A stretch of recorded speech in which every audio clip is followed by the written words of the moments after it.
Chapter 4. The Unseen Chapters. The answer lies in ongoing research and preservation efforts.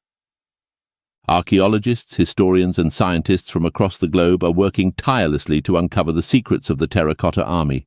They employ cutting-edge technologies from ground-penetrating radar to 3D imaging to study the Terracotta Army without damaging these priceless artifacts.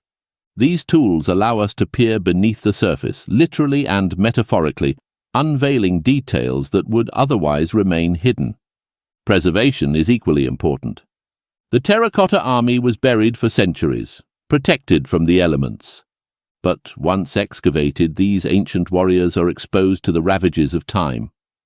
So efforts are made to conserve them, from climate-controlled environments to careful cleaning processes, ensuring they endure for the generations to come. The Terracotta Army is a testament to human ingenuity, craftsmanship, and belief.